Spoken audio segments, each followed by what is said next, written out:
Babina sali pour mulingani tanga masolo boucle. La famille Fiengi bazali na mawa ya koebisa biso koko na bango penza oyo atiki biso na mukolo ya lelo. Grand-mère na bango penza atiki biso na kombo ya Selina Munoki. Vraiment oyo atiki biso oyo asali 103 ans penza awa na mukili. Vraiment atiki biso et pa na bango balobike ezali penza feti. Maman Selina vraiment feti oyo bakoko na yo bana na yo oyo bakosala yo. Babina sali pour mulingani tanga masolo boucle. C'est la gogo la biso feti na feti. 103 ans ezali sekite. Bon, tozotala kaka.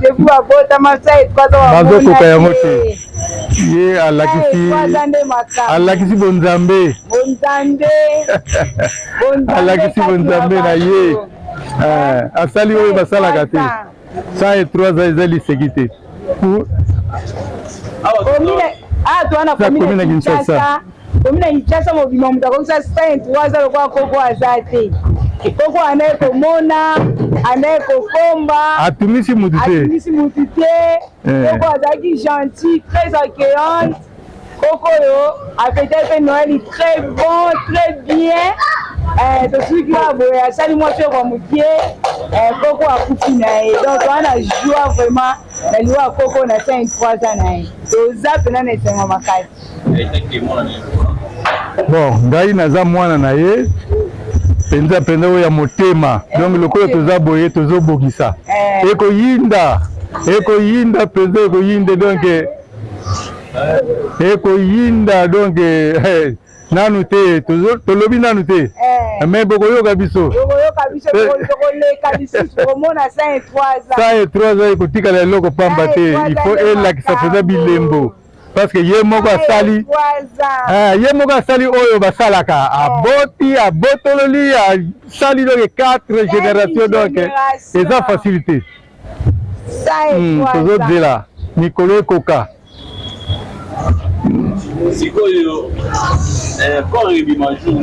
Bon, quand on vendredi le 9, veillez mortuaire le 8, jeudi le 8, vendredi le 9, tout corps, tout droit. Veillez mortuaire que zala awa na tiela. Na tiela 79.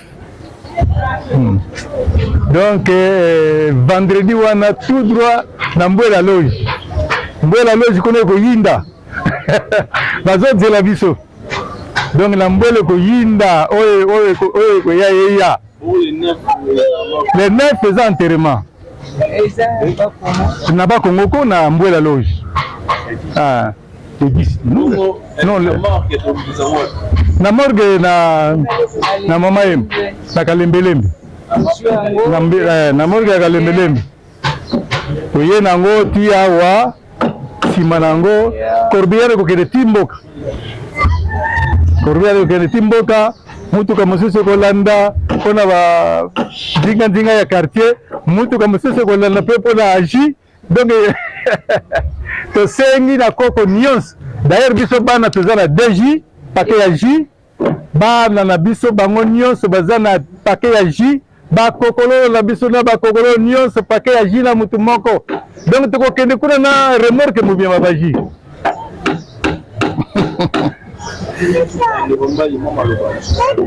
Nazamuona suka ya mama huyo.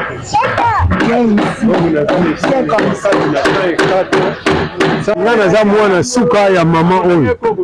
Nazamuona suka ya mama huyo.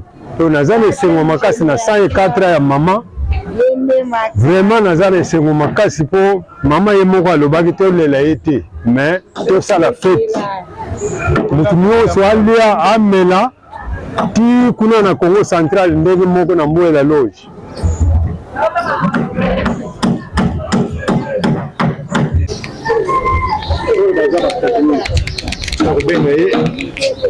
Ndenge tolobaki kaka ndenge bozolanda lingala news awa toza na tiela na commune nous en a tchela na commune ya Kitasa to penza na vraiment na numéro 79 mama Céline na munoki penza oyo atiki biso penza expérience ya 3 ans oyo afani penza na 3 ans okinenga lobike koko o penza koko ya koko koko ya koko 4e génération penza mama amo oyo ezali nde feti oyo ezali penza feti oyo na bakoko na ba génération 4e génération mama moni feti ne poto bike koko azokene ya likolo aleki de asata akomi na 3 ans ezalaka boye mwa liloba bandeko oyo bozolanda biso partout dans le monde entier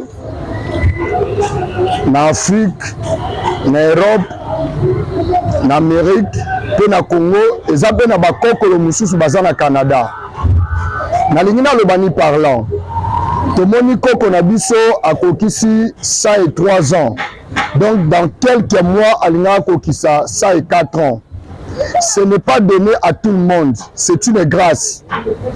Bible zoloba na biso boye, Bible zoloba ba robuste bakokoma même na 80 ans, 70 ans, 75 ans, même plus de 85 ans. Mais nzamba sali koko na biso ngolu akufi na 103 ans. Akufaki le 10 janvier 2024. Donc ezolakisa ke quelque part koko na biso atambolaki malamu na mokili. Na vie ndenge toza boye bandeko nanga ba jeune bolandanga, il faut kotambola na Yesu. Il faut kotambola na kobanga Nzambe. Donc soko lingo koma na ba âge boye, éviter kozwa basi ya bato. Les jeunes garçons. Basi ya ba camarade na yo okomisa bango basi na yo. Omoni comment ba jeune vie na bango za mukuse. Éviter kokota ba loge. Olingi vie apprécier. Olingi ba mono na ba Jeep, ba mono na Prado, ba mono na vie à Lix. Alors tango ozoke na ndako nganga, yeba ozoke ne kokomisa mikolo ya vino mukuse. Tala exemple koko na biso atiki biso na 103 ans. Dans quelques mois il a comme ça 104 ans. Mais ce qui a commis tina âge oyo il y a kufaki le 10 janvier parce que atambola ki malamu na mokili. Est-ce que yozo tambola malamu? Na vu pono umela mikolo belé na mokili ya liboso éviter ko zwa basi ya bato. Soko za mobile éviter basi ya bato. Soko za mwasi ya oza jeune fille éviter mibali ya bato. Et ya mibale éviter loboko mulai moyibi eloko na oto lingo zwango. Ndo molelo ba jeune ba okufa avant. Ozomona. Mais koko na biso apesi biso exemple ya malamu. Nzambe penza Seigneur Jésus-Christ asali ngolu. Akufi na 104 ans. Soki tozota na photo tala 103 ans. Omoni kuna 103 ans. Pourquoi atambolaki malamu? Est-ce que yo mutozo landanga? Est-ce que ozotambola malamu? Olingi moyibi kaka yo. Basi ya baninga kaka yo. Mibali ya batu kaka yo. Ndaku ya nganga kaka. Kutu ndenge na zolo babo. Ozolingo ke mona magicien moko. Okende na franc-maçonnerie. Alors ndoko mona ke vi na yo kozala mukuse. Soko lingi vi na zala mukuse te. Ya liboso. Accepter Jésus-Christ comme Seigneur et Sauveur personnel na vie na yo. Tangu Jésus-Christ a okota na vie na yo, okobanga kosala mabe. Okolinga kosala batu mabe te, okolinga kosala batu malamu parce que Jésus-Christ est la parole faite chair avant dikati na yo. Et koko lelo akena na pete. Amoni 4 générations. Ozomona, kala ndeko na biso. Oyaza kade na ye, mwana suka. Ozomona, mwana suka. Tala mwana suka koli mwana suka pa boti bana je crois aza pe na koko. Est-ce que yo po koma na bakoko? Tala petit na ngai igo leki na ngai igo yeyo leki na petit na koma na koto koma grand frère mona yo omona et pour petit na ngai yepe koko moni bakokolo na ye ozomona. Alors eza conseil malamu biso te bakotambola malamu na se ya mokili. Pona tourner mikolo be na sa mokili tala leki nanga mon petit frère nanga ye.